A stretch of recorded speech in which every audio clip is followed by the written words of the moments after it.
Olá, tudo bem? Eu sou Maria Rita Werneck e estamos começando mais uma edição do ADM Incast, o podcast que te mostra que a administração está em tudo. Antes de eu trazer a minha convidada, eu quero te convidar para se inscrever aqui no canal, deixar seu like, seus comentários e, por que não, seguir as redes do CRA São Paulo.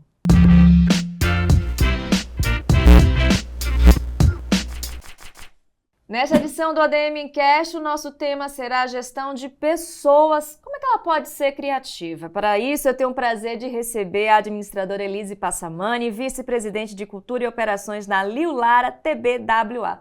Tudo bem, Elise? Seja muito bem-vinda. Muito obrigada, Maria Rita. Estou felicíssima de estar aqui com vocês hoje. Espero que a gente tenha um tempo produtivo aqui juntas. Com certeza. Bom, a gente vai iniciar, o programa falando sobre o início mesmo, da trajetória da Elise. Desde muito nova você já trabalhava em Goiânia, aos 12 anos já ajudava na franquia de comida da mãe, aos 14 já era dona da primeira loja de conveniência do estado de Goiás.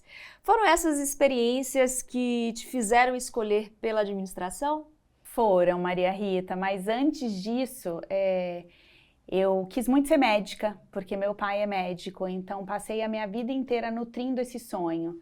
E depois de todas as oportunidades que eu tive acompanhando a minha mãe na carreira dela, que é advogada, mas que sempre foi também empreendedora, eu percebi que a minha melhor escolha seria, de fato, a administração. E foi assim que eu escolhi, mesmo depois de ter passado no vestibular para medicina, em seguir com a administração de empresas. E como foi essa mudança, essa virada de chave de medicina para administração? Então, na verdade, eu desde muito novinha acompanhei a minha mãe, desde os 8 anos, nos negócios dela. Então, ela teve confecção, posto de gasolina, mais tarde essa franquia de comida num shopping de Goiânia.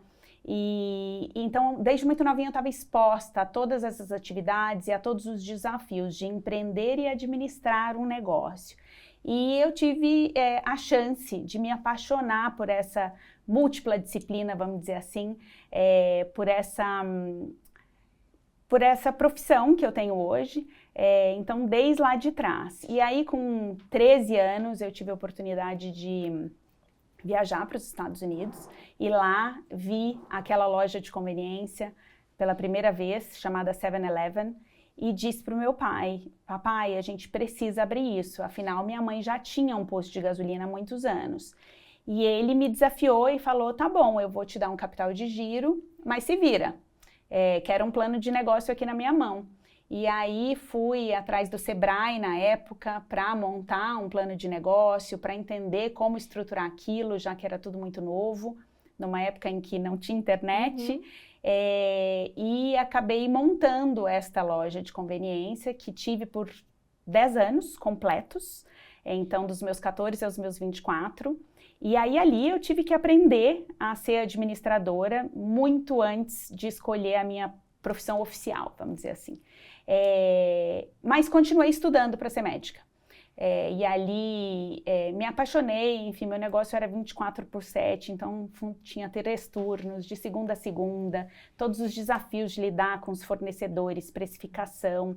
Eu brinco que hoje a geração Z muitas vezes não sabe o que é um CNPJ, e eu já sabia disso há 30 anos atrás, porque tinha que lidar com todas essas questões e fui me apaixonando, mas sem deixar aquele sonho que eu achava que era o meu grande sonho de ser médica de lado.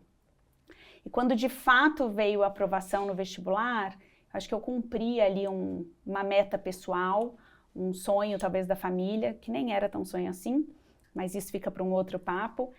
E eu parei para pensar se de fato eu queria abrir mão de tudo aquilo que eu já tinha construído para seguir a medicina. E entendi que não, que realmente lidar com as pessoas, com os fornecedores, ter esse empreendedorismo estava na minha veia e que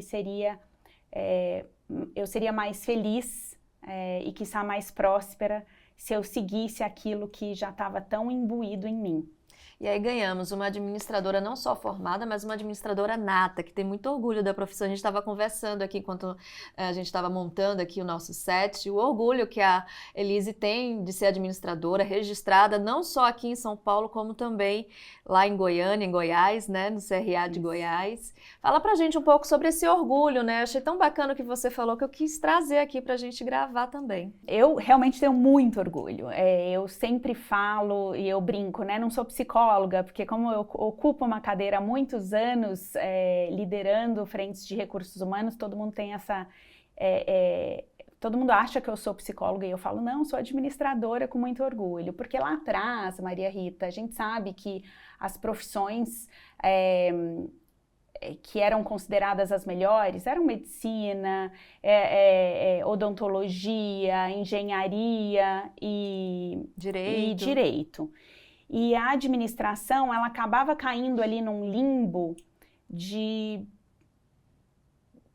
menos esforço ou uma profissão muito generalista que não era tão valorizada. Então, para mim, dizer hoje que eu sou administradora me remete a esse orgulho que eu já tinha em ser administradora antes de escolher a faculdade de administração. Eu acho que é uma profissão que abre tantos horizontes para a gente. Eu acho que é uma formação tão ampla, generalista sim, mas também especialista. A gente escolhe isso no decorrer dos anos na administração. E eu acho que a gente tem a oportunidade de se capacitar de uma forma muito consistente. Eu acho que a administração realmente, ela deveria ser obrigatória para todas as demais profissões, porque a gente precisa ser administrador, nós precisamos ser administradores das nossas próprias vidas. Certeza. Precisamos ser administradores das nossas famílias, das nossas vidas, das nossas carreiras, das nossas próprias carreiras. Então, tudo que a gente aprende na faculdade de administração, tudo é absolutamente aplicável. Então, acho que essa é a beleza. Eu acho que a minha paixão está muito ligada a isso, assim, é olhar para trás e falar que boa escolha eu fiz. E também eu acho que eu sempre me lembro do que eu estudei na faculdade quando eu tenho um desafio novo. E isso já fazem 22 anos. E eu ainda consigo resgatar. A semana retrasada, inclusive, peguei lá meu diploma e minhas notas para mostrar para os meus filhos. E aí a gente estava falando das disciplinas e eles têm 11 anos hoje, e eles estavam impressionados com essa capilaridade mesmo que a formação dá pra gente. Então, acho que o meu orgulho vem de muitos lugares, mas também desse. Tá vendo? Tinha ou não razão de trazer esse depoimento aqui para o nosso programa? Bom, seguindo aqui com a nossa administradora, você saiu de Goiás, saiu de Goiânia, veio para São Paulo. Foi aí que surgiu a oportunidade do programa Aprendiz. Não sei se vocês lembram, mas a Elise participou da primeira edição do programa Aprendiz, apresentado pelo Roberto Justus, e foi eliminada, digamos, na metade do programa ou no finalzinho do programa? Exatamente na metade. Na metade do programa. E de lá para cá, a sua vida de executiva teve um start. Primeiro, eu gostaria de entender como é que surgiu essa oportunidade e qual a importância, né, do programa justamente nesse início da sua vida como executiva. Durante todos aqueles anos como empreendedora, eu estudei muito e eu procurei... Eu tive várias oportunidades, né, de morar fora do país. Então, com 16 anos eu morei nos Estados Unidos, com 19 na Espanha, e com 21 eu tive a oportunidade, eu ganhei uma bolsa para estudar na Alemanha e fiz uma formação sanduíche. Lá o nome do meu curso era Engenharia da Administração, que eu amava, porque tinha muito foco em número, cálculo, que eu também acho um grande diferencial para todo e qualquer administrador hoje. E aí, quando eu voltei da Alemanha, eu já senti um desconforto em relação à amplitude que aquele meu negócio poderia trazer para a minha carreira futura.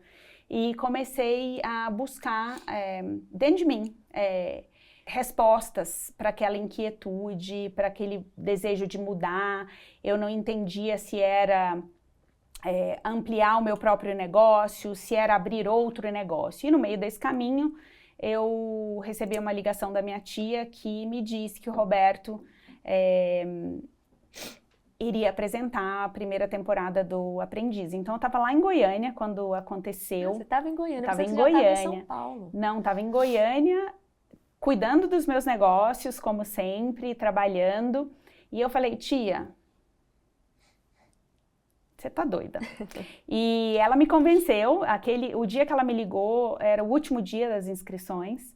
A internet ainda era discada, não funcionava, foi um caos, mas ela me convenceu dizendo, olha, isso aqui pode ser o início de um novo momento e de uma nova etapa da sua carreira. Você ama o Aprendiz Americano, a gente acha que tem tudo a ver com você e a gente vai te apoiar e a gente recomenda que você se inscreva. E eu falei, olha, mas a gente sabe que essas escolhas ficam no eixo Rio-São Paulo, eles nunca vão olhar para uma pessoa de Goiânia, então eu tinha ali todos os meus medos, todos os meus receios, mas por uma razão que eu chamo de Jesucidência, eu não chamo de coincidência, eu resolvi fazer a inscrição, passei por toda a seletiva, e aí entrei no programa, fiquei confinada por muitos meses aqui em São Paulo durante a gravação do programa, saí no 8º, eram 15, então saí exatamente na metade. E foi, de fato, o que transformou a minha carreira. Eu, apesar de ter sido demitida em rede nacional, a minha demissão foi uma demissão muito legal, eu posso dizer, porque o Roberto ali, depois que o eliminado sai da sala, eles tecem comentários sobre os candidatos e candidatas àquela posição de diretoria, com um prêmio. E quando eu saí, ele fala que me via no futuro da empresa, que eu tinha vários predicados para ocupar uma posição no grupo de comunicação dele. E eu assisti isso muito tempo depois de ter ido para casa, né? Porque o programa vai ao ar depois. Sim. E quando eu assisti, eu fiquei feliz, porque afinal tinha sido demitida. Mas achei que não era verdade. Mas 2 meses depois eles me ligaram, me ofereceram uma oportunidade aqui e eu resolvi aceitar. Então deixei tudo para trás, fechei o meu negócio depois de 10 anos e vim com a cara e com a coragem, sem conhecer ninguém aqui em São Paulo. E também assim, e também foi assim que eu fui parar em RH. Porque a oportunidade era em RH. Sim. E aí comecei do nada, do zero, de novo, cheia de orgulho e vontade, aos 25 anos. Então, foi essa grande virada. A gente estava conversando aqui antes do programa, nisso, a gente estava batendo um papo, na verdade foi um programa paralelo.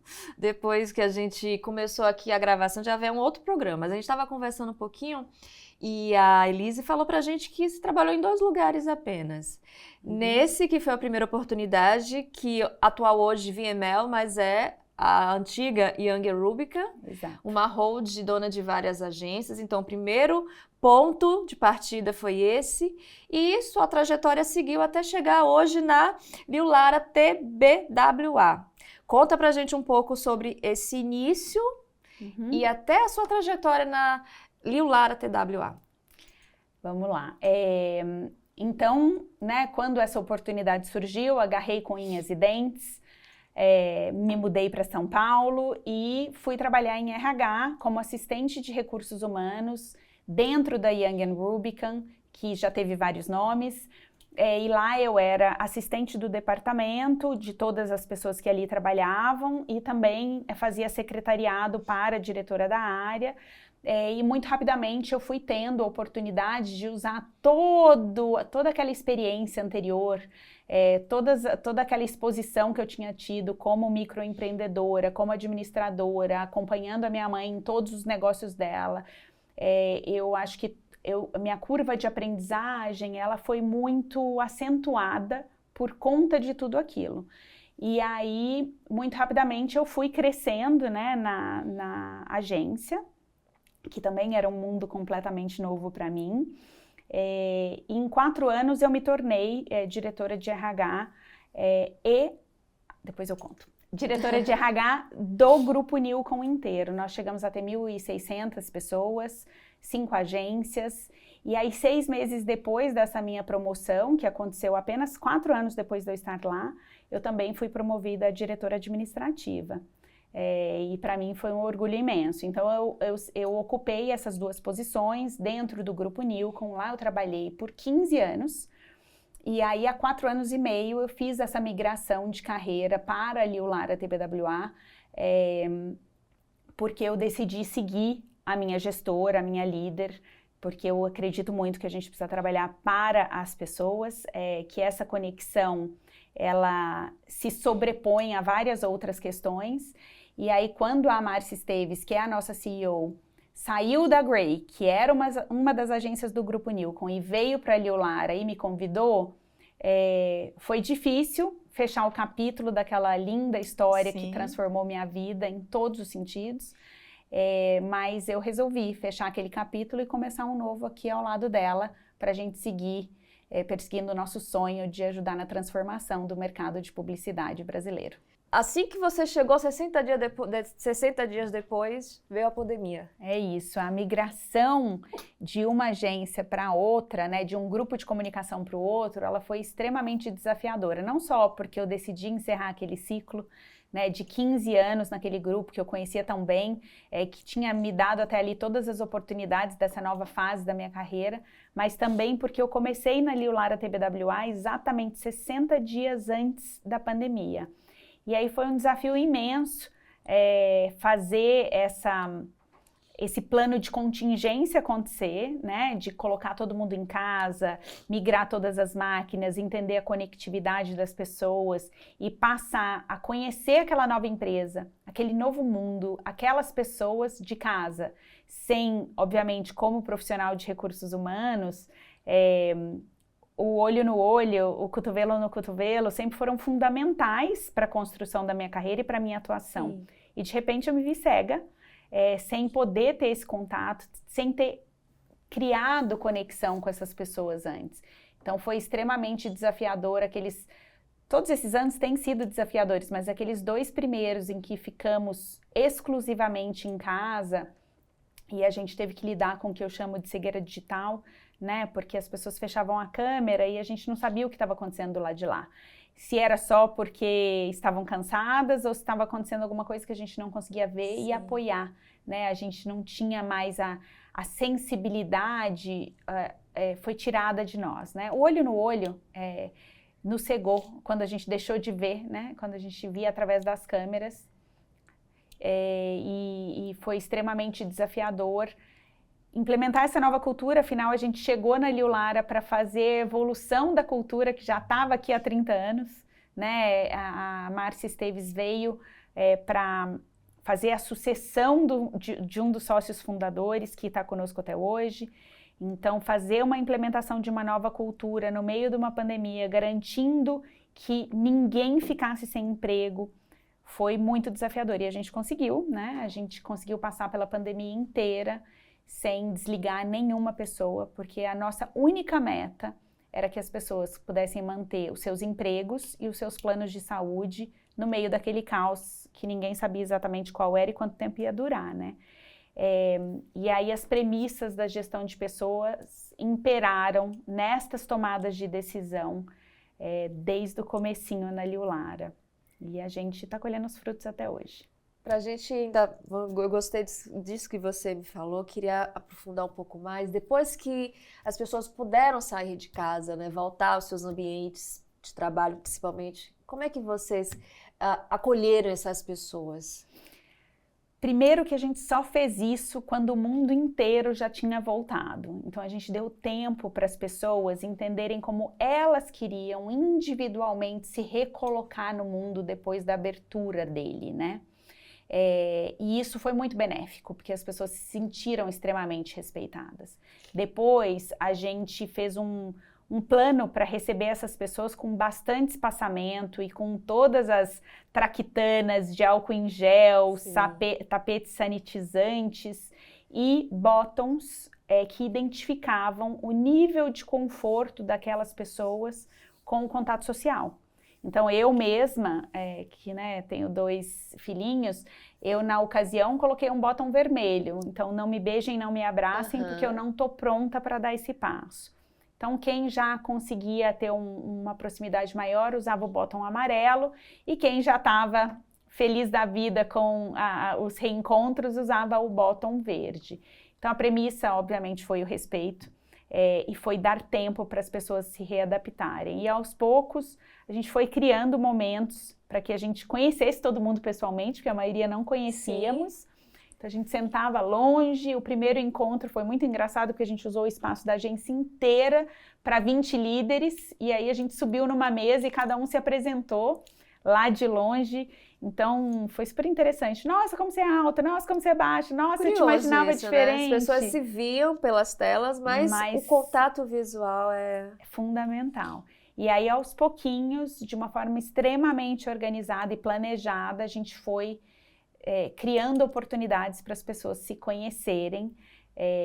E também a gente respeitava. Quem não estava pronto para ir também pôde fazer isso. A gente lidou com algumas questões de saúde mental nesse retorno. Então, a gente fez um programa de apoio psicológico também para as pessoas que não conseguiram voltar, e essas pessoas continuaram em home office. Naturalmente, as pessoas foram, né, se conhecendo, se conectando, e a gente, quando precisou, a gente voltou para casa lá em março de 22, e assim foi. Bom, estamos todos aqui com saúde, vivos, e você, mamãe de 2 meninos, 2 gêmeos de 11 anos. Como é que fica essa rotina, né, da maternidade com a sua área, que pelo que a gente viu, exige muito, né, do seu dia a dia? Eu faço meu melhor todos os dias, tendo certeza que eu estou falhando em algum lugar, né? Não dá para a gente tentar colocar a capa do superpoder. Eu acho que as mulheres e as mães vão me entender, mas as mulheres também que não são mães, porque a gente tem múltiplas tarefas, e o que eu faço escolhas. Eu tento me organizar ao máximo, então tem um calendário enlouquecedor. Se você olhar até o final do ano, já está todo plotado com os compromissos que eu tenho. Os meus filhos são a minha prioridade, eles são o meu grande sonho realizado. Eu acho que não existe nada mais desafiador do que criar outro ser humano. Então, minha meta de vida é criar 2 meninos felizes, respeitosos, seres humanos de bem e do bem, para contribuírem com a evolução que a nossa sociedade precisa. Isso é muito difícil, mas essa é a minha meta pessoal, é o que eu tento fazer todos os dias. Eles entendem que eu sou apaixonada pelo que eu faço, eles entendem que eu também preciso trabalhar, então é uma composição de um monte de coisas, e eu dou o meu melhor onde eu estou. E aí, às vezes eu tô com eles, sempre que eu posso, quando eu tô no trabalho é com trabalho, e eu tento equilibrar dessa forma, sabendo, obviamente, que essa vida de equilibrista, como já diria uma grande escritora, ela não é necessariamente possível. Sim. Mas eu faço o que eu posso, acho, como todas as mulheres e como todas as mães, para acomodar aí todos os desafios que a gente tem no dia a dia. Qual foi um dos maiores desafios que você enfrentou nesse momento de transição, né, de uma empresa para outra? A gente sabe que a Nilcon, ela se fundiu com a Grey. Uhum. Você participou desse processo, como é que foi isso? A gente imagina que tenha sido uma loucura, principalmente por conta da implantação de culturas, né? A gente está falando de implantação de novas culturas, ou seja, 2 empresas que se fundem, tem as tradições, tem os objetivos, como é que foi isso? Então, eu participei desse processo de fusão ainda como RH e gestora administrativa do grupo, né? Então, eram empresas totalmente diferentes, que eram lideradas por pessoas com visões muito diferentes. E eu aprendi ali, nunca tinha participado de um processo de fusão, eu aprendi que você escolhe uma das culturas que vai se sobrepor à outra. É óbvio que idealmente, você pega o melhor de cada uma. Idealmente, você diz ou escreve que você está fazendo, de fato, uma mescla. Mas eu, no dia a dia, ali, cuidando de todo aquele processo muito de perto, onde o respeito era o que imperava, eu entendi que, na verdade, não. Então, o tomador de decisão é o que vai, de fato, ter maior influência naquela escolha de cultura, naquela implantação. E o que eu entendo que a gente precisa fazer é respeitar cada uma das pessoas que trabalham nas organizações, sejam elas quantas forem, porque às vezes as fusões não acontecem só entre duas empresas, às vezes 3, às vezes 4. Então a gente precisa respeitar essas pessoas acima de tudo, a gente precisa ouvi-las e a gente precisa tentar recomendar enquanto administradores, gestores de RH, fazer as melhores recomendações considerando tudo aquilo, mas sabendo também que quem tem a caneta, né, ele vai imprimir a sua identidade naquela nova empresa que está surgindo. Então, foi bem desafiador, foi uma fusão de muito sucesso, inclusive, né, depois eu fiz a minha própria migração de carreira para a Grey, porque eu, alguns anos antes, eu tinha feito um desenho de carreira onde eu migraria para operações.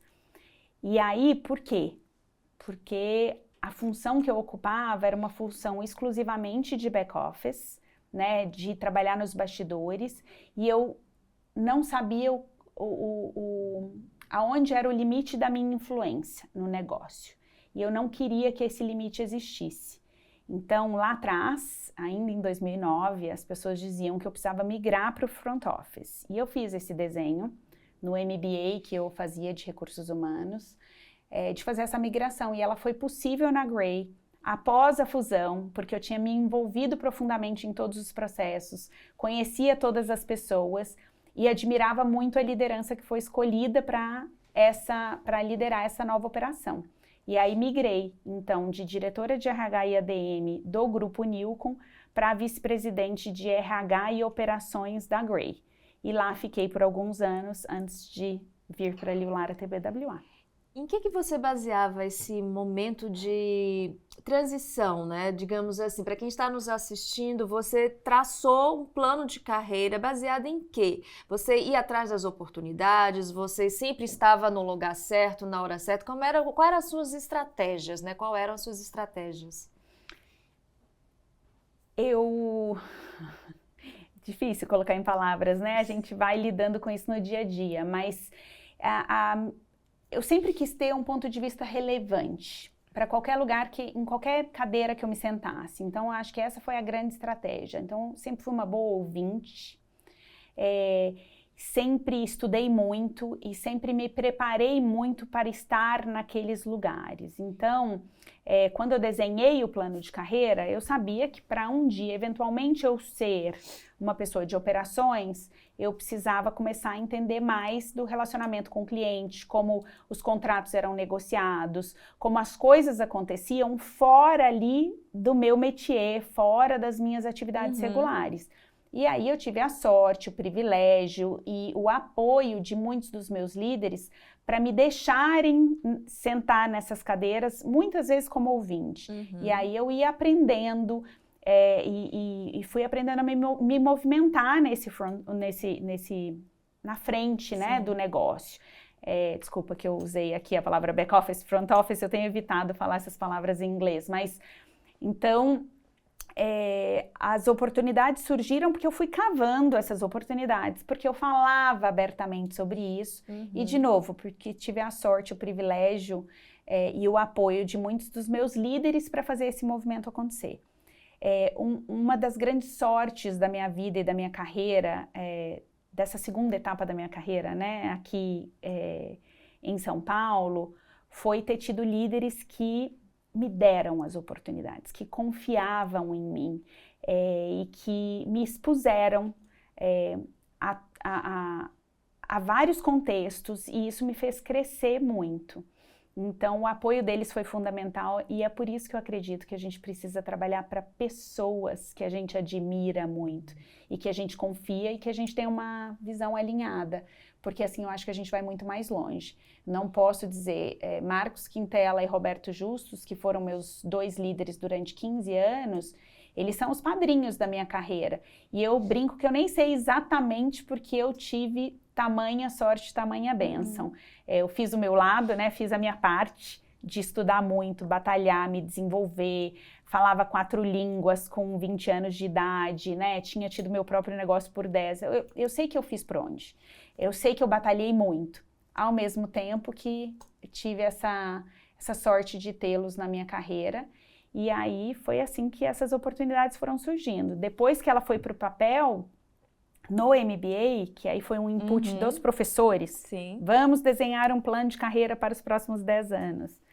Depois que foi para o papel, ficou mais claro, que eu também acho que é uma estratégia muito legal para todo mundo. Quando a gente coloca no papel, é mais fácil a gente se lembrar do que a gente quer e do que a gente está correndo atrás. E aí comecei a falar sobre isso, abertamente, sem muitos medos, né? Falar, olha, se eu quero me tornar operações, o que eu preciso fazer? Onde eu preciso estar? O que eu tenho que... Com quais pessoas eu preciso me relacionar? Quais são as habilidades? E o processo nunca foi muito linear, né? A gente vai se jogando, vai aproveitando as oportunidades. E, não sei, eu acho que tem um pedacinho da sua pergunta que eu não respondi, que é sobre escolher migrar, tinha a ver com a relevância, como eu tinha dito,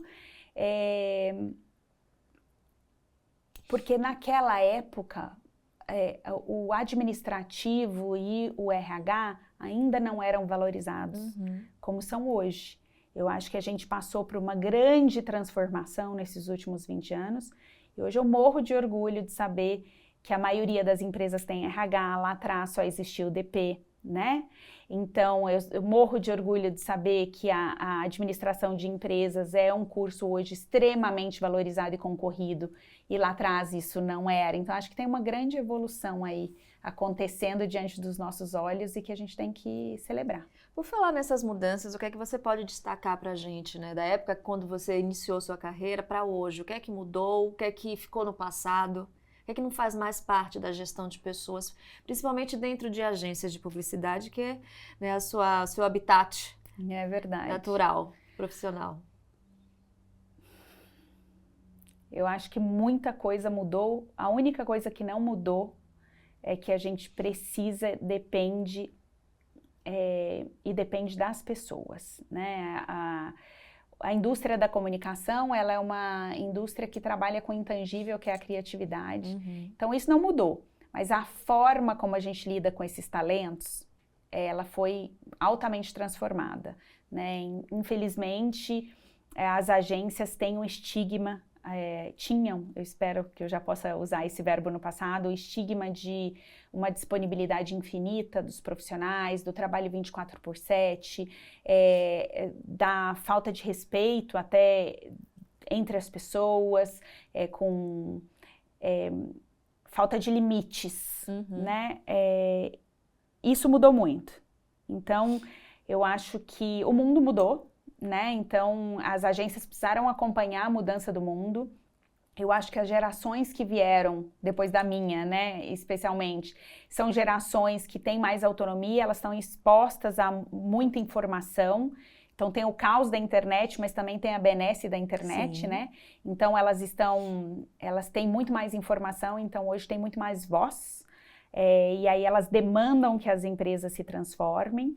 E eu acho também, né, puxando a sardinha para o nosso lado, que os RHs das agências começaram a ser muito mais ouvidos e valorizados, e esse nosso input também apoiou essa transformação, onde, por exemplo, na Liulara TBWA, nossa missão e propósito estão muito ligados a colocar as pessoas no centro de tudo. Então, e não é de uma forma bonitinha.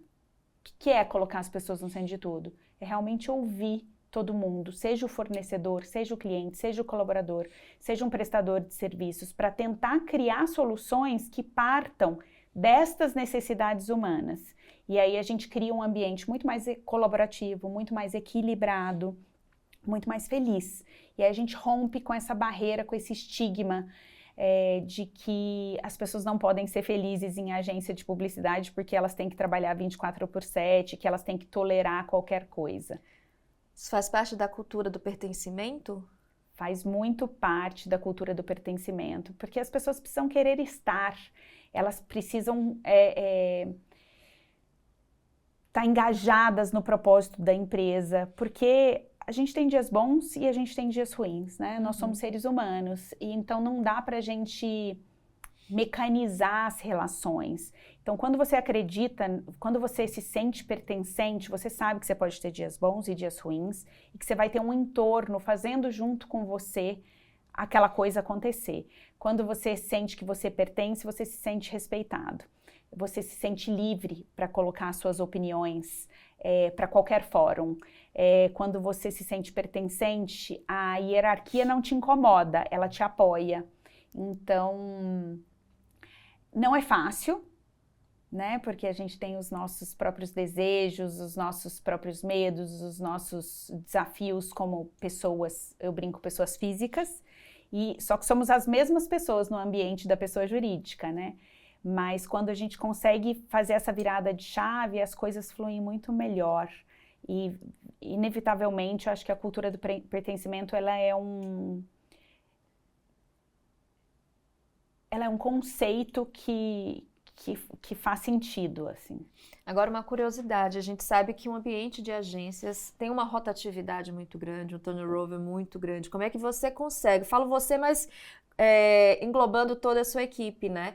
Consegue manter essa cultura do pertencimento diante dessa rotatividade? Como é que fica? Quais são os principais desafios nesse quesito? São imensos.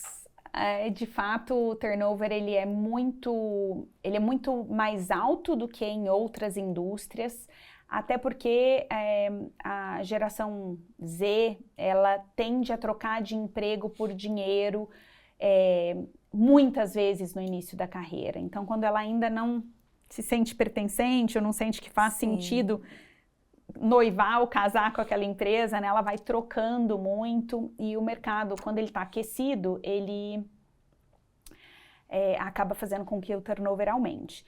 Então, a gente sempre tem que ter os embaixadores, assim, da cultura, para tentar pegar essa coisa da cultura mesmo. A gente tenta vivenciar isso todos os dias. Então, para além das paredes, onde a gente tem os nossos valores, o nosso propósito, a nossa missão, a gente usa os conceitos no nosso dia a dia, em reuniões individuais, no canto. Eu mesma sou aquela pessoa que tenho muitas conversas no banheiro com as pessoas. Quando eu me cruzo com alguém que não está muito bem, eu já puxo aquela pessoa e falo: o que está acontecendo? Às vezes teve um conflito com o gestor e não sabe como fazer. Então a gente fala assim: então, vamos usar aqui o valor da transparência, vamos fazer assim, vamos fazer assado. E é óbvio que também, né, voltando, a gente tem que ter uma liderança muito forte, uma liderança inspiradora, que transmita todas as crenças e todos os valores da empresa no dia a dia, porque aí esse cascateamento ele acaba ficando mais fácil e mais fluido. Mas não é fácil, você está trocando, você está o tempo inteiro tentando implementar a cultura. A gente só não pode desistir e a gente tem que, de fato, fazer o nosso melhor para vivenciar essa cultura no dia a dia, a despeito dos desafios, né? A gente tem que fazer esse esforço, e nós do RH somos também embaixadoras, porque a gente tem essa liberdade de falar: putz, isso não tá legal, isso não tá de acordo com a nossa cultura, ó, você pisou na bola aqui, pisou assado, ou o inverso, tipo, você foi impecável nessa condução, você usou, eu brinco que são as cartas na manga, né? A carta da manga da colaboração, da empatia, da disrupção, enfim. Então, é assim que a gente vai nutrindo a cultura no dia a dia, com cada atitude. Bom, aproveitando que a gente falou de turnover, eu vou dar uma pausa assim, só para dar um recadinho para vocês. A gente tem um conteúdo aqui no nosso canal Explica DM sobre esse tema. Então, se você quiser conhecer mais, entender mais sobre esse conceito, depois do nosso programa, você clica aqui no card que a gente vai deixar disponível para vocês, tá bom? Bom, Elise, a gente está falando de um ambiente que trabalha com a criatividade, as pessoas são criativas, a gente está falando de agência de publicidade, né? No caso da Elise, uma agência de mais de 30 anos de história, impacto global, que no seu slogan ali no site coloca que lida com 200 corações e 200 mentes criativas, né? Se eu não estou enganada. Como é que é trabalhar diariamente com a criatividade, com pessoas criativas, trazendo para o nosso tema? Na sua opinião, é importante a gestão de pessoas hoje em dia ser criativa? Se sim, como é que você faz isso? Eu acho que não existe nada mais criativo do que reconhecer que a gente está lidando com seres humanos. o mundo está se transformando numa velocidade inimaginável. E eu acho que ser criativo mesmo é saber lidar com o ser humano, saber olhar para essas pessoas enquanto indivíduos, enquanto grupos, enquanto parte de uma organização, e é isso que a gente faz na agência. A gente está no negócio da criatividade, o nosso produto final é criatividade, mas a gente acredita muito que qualquer um pode contribuir e pode ser criativo, independentemente da área de atuação. E a gente fomenta isso no nosso dia a dia. Como? Todo mundo participa, todas as áreas participam dos kick-offs, por exemplo. Né? Os kick-offs são as reuniões iniciais, os pontapés iniciais de projetos, de concorrência, de trabalho regular para cliente. Por que a gente faz isso? Porque a gente quer que todo mundo contribua. E aí, a ideia que aquela pessoa teve tomando banho no chuveiro, ela vai poder naquele momento trazer para a mesa, né? Mas eu acho que o grande diferencial hoje é, de fato, olhar para as pessoas como seres humanos. A gente, por muito tempo, ou a gente tentou profissionalizar as empresas, porque isso era muito necessário, ou a gente tentou a gente quis processualizar as empresas, e eu sou super fã dos processos, amo, acho que eles são fundamentais, sou responsável por isso na agência, dentro das minhas funções, mas a processualização, ela foi encarada como burocratização, então a gente teve a transformação nos últimos 20 anos, especialmente dentro das agências, ela foi vista como um vilão. Então, ai, que chatice, ai, tem processo, ai, tem regra, ai, tem que seguir, ai, tem que fazer, nossa, mas agora eu não posso tirar férias do jeito que eu quero, eu tenho que seguir as regras da CLT. Não, você sempre teve. Sim. Porque existia ali uma condução mais flexível que hoje não cabe mais, né? E aí, quando a gente olha para tudo isso, vê a empresa extremamente estruturada, com todos os pingos nos is, e a gente humaniza tudo isso para servir as pessoas, né? Eu acho que a gente realmente precisa de uma boa dose de criatividade para ser flexível, para atender as necessidades humanas, e para mim esse é o grande pulo do gato, vamos dizer assim. Bom, além de tudo isso que você falou sobre algumas das suas demandas, eu gostaria que você falasse um pouco mais como é a sua rotina, para a gente entender como é a rotina de uma gestora de pessoas, de uma agência tão grande, e você é responsável por todo o ecossistema, né, da agência. Como é que fica o seu dia a dia? Quais são as principais funções que uma pessoa no seu cargo, vice-presidente, né, deixa eu ver se eu lembro, vice-presidente de Cultura e Operações. O que é que uma vice-presidente de Cultura e Operações faz? Vou te contar um pouquinho quais são as áreas que eu lidero, porque eu acho que facilita um pouquinho. Vamos lá. Então, dentro de cultura, eu sou responsável por cultura e RH, e a gente tem essa divisão. Então, uma está lidando com quem somos, o que acreditamos, o nosso DNA, como a gente faz as coisas, e a outra está lidando com a gestão de férias, gestão de carreira, avaliação de desempenho, programas de boas-vindas e de despedida, pesquisa, enfim, dados dentro da área. Então, a gente considera que é uma composição, cultura e RH. E aí eu também sou líder da área de projetos da agência, que é uma área extremamente estratégica que cuida de todos os trabalhos, então sistematiza isso dentro de cronogramas, toma decisão de quem são os envolvidos, se a gente vai precisar de parceiros ou não, quem vai poder trabalhar naquele job, a gente chama de job, quem vai poder fazer aquele trabalho, como as coisas vão acontecer e como essa sinfonia, né, não vai ficar desafinada. Como essa música não vai ficar desafinada. Uhum. E aí também lidero a nossa unidade de negócios de produção, que é a Move. Então, todo o ecossistema de produção audiovisual também está sob minha liderança. Então, como a gente produz desde esta revista aqui até o vídeo no TikTok ou o comercial na TV, né, que a gente chamava antigamente. Então, ou uma história no YouTube, enfim, qualquer uma das plataformas digitais. Então, a transformação da ideia em algo tangível e que possa ser divulgado para o grande público passa pela área de produção audiovisual da agência. E aí operações, que é a área que lidera o grande ecossistema, que eu poderia de uma forma simples dizer que é, assim, nós cuidamos da engrenagem da agência, né? Então, nós somos aquelas pecinhas que conectam todas as áreas, a gente olha para o todo, a gente traz as soluções que vão beneficiar todo esse ecossistema, desde ferramentas até processos, eventos e o interface com o back-office. Não estou encontrando outra palavra hoje. Fica tranquila, a gente sabe que esse mundo da publicidade, às vezes o idioma inglês faz muito parte, né? E vou só abrir um parêntese, desculpa te interromper, eu tô achando super curioso você fazer questão de não falar termos em inglês, trazer mais para o português. Por que isso? Te incomoda essa internacionalização que acontece na publicidade? Nunca me incomodou, mas eu sei que eu sou privilegiada de ter tido a oportunidade de estudar várias línguas. Eu sei que isso é natural para mim, mas que não é para a grande maioria dos brasileiros.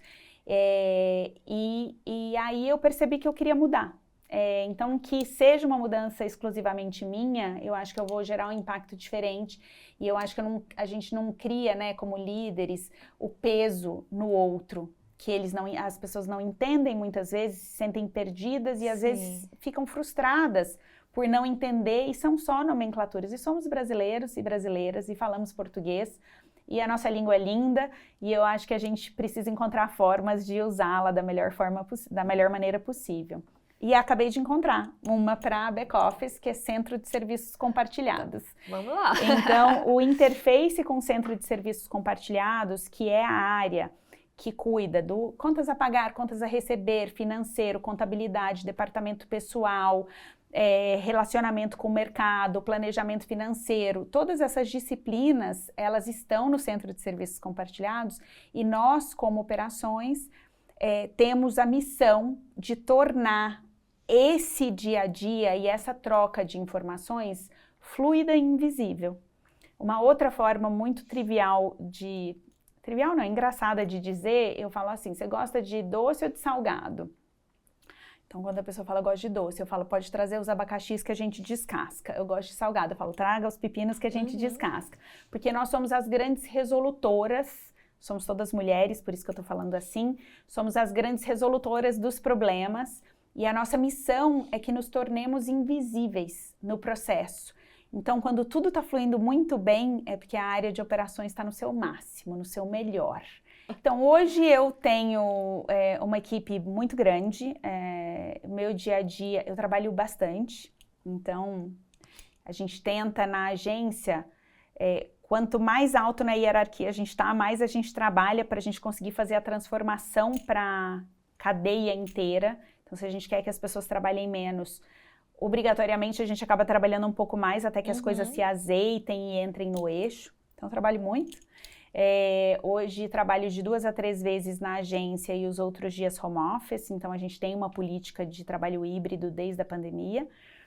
E eu, respondo muito e-mail, o que é o que mais me incomoda, porque a gente fica muito tempo na frente do computador respondendo e-mail. Faço reuniões com fornecedores, clientes e o meu time o tempo inteiro. E sempre eu sou uma grande tomadora de decisões, na verdade. Então, eu recebo as demandas do meu time ou de todas as pessoas, na verdade, porque a gente está ali para servir as pessoas. Enquanto RH, eu falo que eu tenho 220 chefes, então qualquer coisa que as pessoas precisem, elas podem contar com a gente e comigo pessoalmente. Então, vira uma fila do INSS meu dia lá na agência, porque todo mundo quer falar o tempo inteiro. Tem gente que me segue no banheiro, no elevador, que às vezes não dá tempo de administrar tudo. Sim. Mas é isso, assim, é receber as demandas e ter calma, senioridade e usar toda a experiência para direcionar, para tomar decisão, para colocar a mão na massa para fazer apresentações, montar estratégias de negociação, enfim, nos conectarmos com fornecedores, com parceiros. Então, meu dia a dia ele é bem caótico, vamos dizer assim, ao mesmo passo que extremamente organizado para dar conta de tudo, tentar dar conta de tudo, porque a gente nunca dá, na verdade. E fazer escolhas, assim, eu faço escolhas todos os dias. Então, eu priorizo o que está mais urgente, o que está na pauta há muito tempo. E aí é assim que eu coordeno a minha agenda com todas essas demandas e todas essas frentes. E tem os planejamentos anuais, então dá para a gente se organizar assim, com o calendário também trimestral, semestral e anual. Bom, pesquisando um pouco sobre a sua carreira, eu descobri que o termo vanguarda está bem associado a você na gestão de pessoas. Inclusive, a gente está falando de modelo híbrido. Muito antes da pandemia, você já tinha levado, melhor dizendo, esse conceito, né, para o ambiente que você fazia seu trabalho de gestora. Como é que você vê essa necessidade de estar sempre atualizada, de estar sempre propondo novas situações? A gente pegou esse modelo híbrido como exemplo, mas imagino que tenham outras coisas que você tenha saído na frente, né? Vou bater na mesma tecla, que são as necessidades humanas. Eu acho que nada mais vanguardista do que realmente colocar uma lupa nas necessidades humanas. Então, lá atrás, em 2007, quando eu fiz o meu primeiro projeto de home office, ele foi motivado pela questão da mobilidade urbana que nós enfrentávamos e enfrentamos, né, todos os dias aqui em São Paulo. Então, naquela época, eu estava ouvindo as pessoas e realmente vendo a dor delas com a locomoção entre as suas casas e a agência. E aí fiz, né, esse projeto embasado na lei, mas não tive sucesso. Infelizmente, a gente teve que passar por uma pandemia para que esse conceito fosse disseminado e realmente aplicado em todas as organizações do mundo. Eu sou uma entusiasta do híbrido, eu acho que o presencial é fundamental, mas eu também acho que o híbrido, o home office, né, ou o lugar flexível que a gente trabalha, seja onde for, não precisa ser em casa, pode ser onde você quiser, né? Eu acho que ele também traz benefícios que hoje ainda não são mensuráveis, seja pela mobilidade urbana, seja pela saúde mental, seja pela melhor administração do tempo que não ter que sair de casa nos permite, né? Então,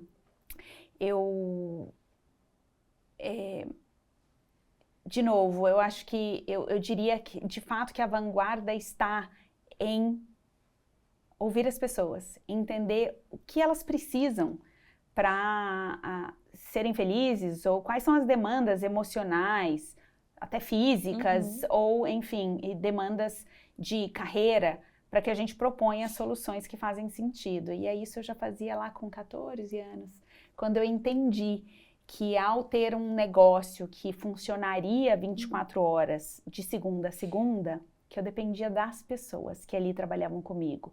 E os meus funcionários na época, que hoje a gente chama de colaboradores, né, eram muito mais velhos que eu.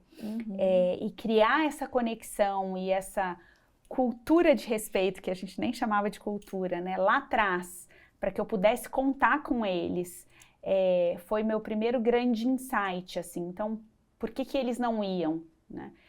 Eu posso te dizer que de todos os funcionários que eu tive, apenas um saiu da minha empresa naqueles 10 anos. Todos os outros ficaram comigo, do primeiro ao último dia.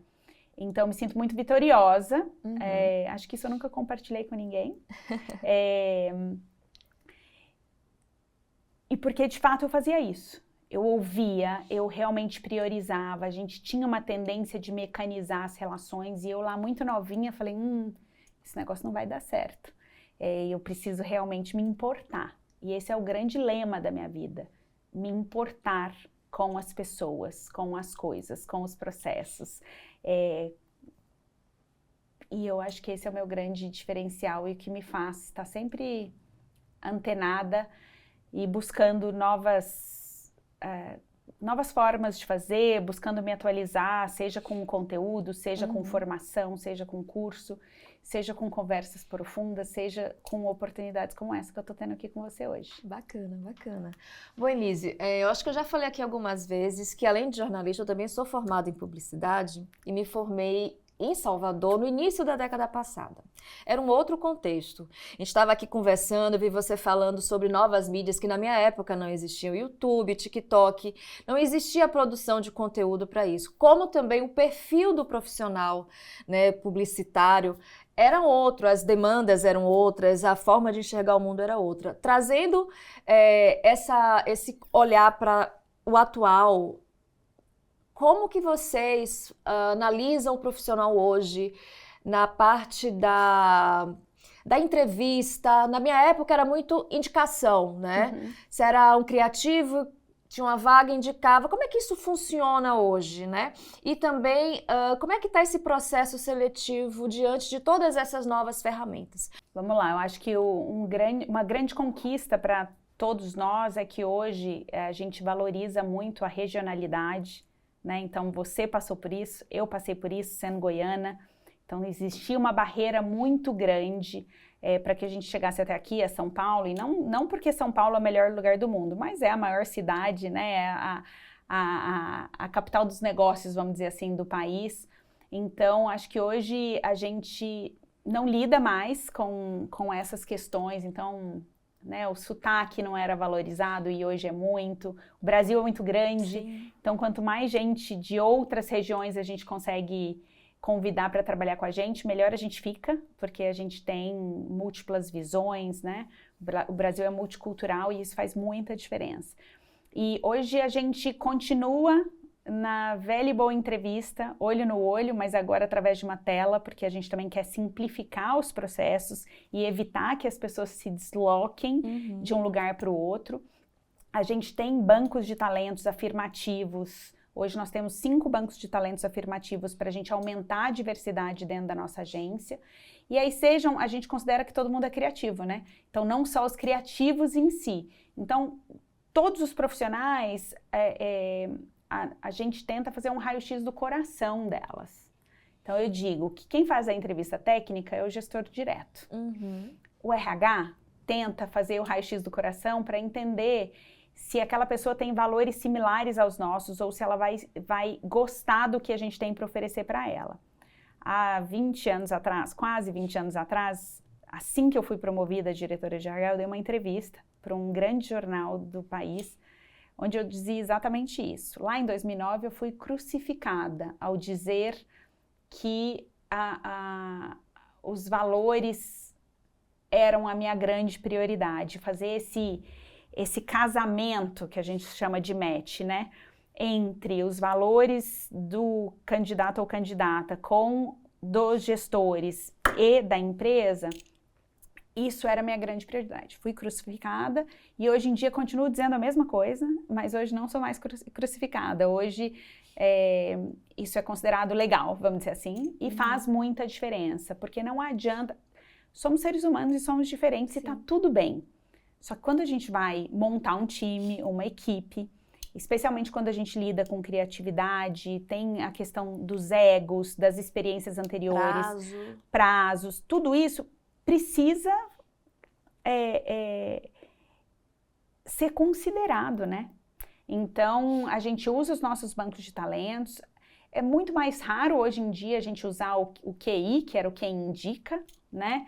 A gente ainda tenta quando está muito difícil de fechar uma vaga, mas hoje a gente tem, né, muitas ferramentas disponíveis no mercado, onde a gente consegue chegar a esses candidatos e candidatas com muito mais facilidade.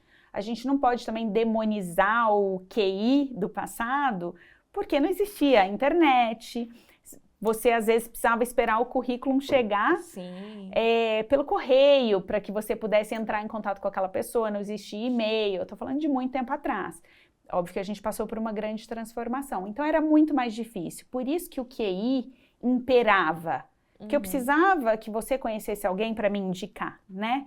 Hoje em dia, não. Rápido, hoje em dia, você pode pesquisar aquele perfil, aquela característica, ou aquela experiência ou conhecimento sobre uma ferramenta específica em qualquer plataforma de recrutamento e seleção disponível no mercado e você consegue encontrar um montão de gente. E aí a gente faz o processo de análise até que cheguemos nas entrevistas pessoais que são fundamentais. Eu, pessoalmente, tenho o privilégio de não mais olhar para o currículo de qualquer pessoa antes de conhecê-la. Então, essa foi uma metodologia própria minha.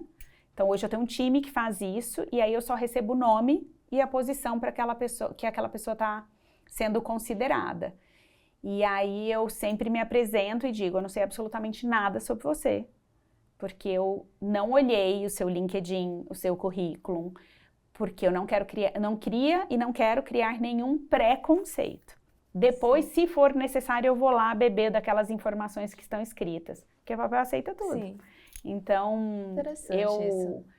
Conheço, eu olho no olho, eu tento me conectar ao máximo, tento vender nosso peixe, porque eu sempre falo também para todo mundo, precisa ser uma escolha mútua, porque senão não vai dar certo. E a gente na agência também tem uma regra de que todo mundo é entrevistado por pelo menos 2 de nós, além do RH. 2 de nós sendo líderes, né? Porque a gente quer que a pessoa chegue sabendo que ela já tem uma rede de proteção, que ela já teve a oportunidade de tirar dúvidas e conhecer pelo menos 3 de nós. E a mesma coisa do nosso lado. Então, quando 3 fazem uma escolha, a chance de dar certo é muito maior. Quanto tempo demora um processo seletivo, mais ou menos? Estou te perguntando isso porque eu sei que a agência tudo é para ontem, né? Ainda continua nesse ritmo? Depende da vaga, Tá. Se a gente tem muita urgência ou se a gente tem mais tempo de trabalhar. Geralmente 10, 15 dias, então já melhorou muito, porque antigamente a demanda vinha hoje para depois da manhã, era uma loucura. Hoje em dia a gente consegue fazer melhor, hoje em dia temos processos, temos datas de corte, de folha de pagamento, então hoje em dia tem um monte de também mecanismos que fazem a gente ter mais qualidade, né? Mais tempo para ter mais qualidade nesses processos. Maravilha. Bom, a gente está quase chegando ao final do nosso ADM Encash. Antes de pedir a dica de leitura para a Elise, eu gostaria de saber, na sua opinião, como é que anda, né, o mercado de gestão de pessoas em agências publicitárias para os seus colegas profissionais de administração e também para os estudantes, né, que estão nos assistindo e que estão adorando esse papo e estão super com vontade de conhecer mais sobre essa área. Olha, as agências estão muito abertas para os profissionais de administração e para os profissionais de recursos humanos. Hoje todas as agências têm, então essa evolução eu vi bem de pertinho. Então, nós fomos pioneiros lá em 2005, né? O Roberto, na verdade, foi o grande pioneiro em trazer os recursos humanos para dentro da agência como uma área estratégica. Então, existia uma separação muito clara entre DP e RH.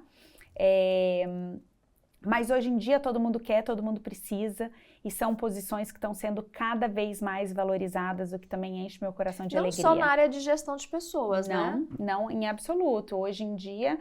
Na verdade, as agências, elas nunca tiveram uma obrigatoriedade para a formação acadêmica dos profissionais. Então, por isso também é um terreno muito fértil, é um lugar muito legal para as pessoas procurarem oportunidades.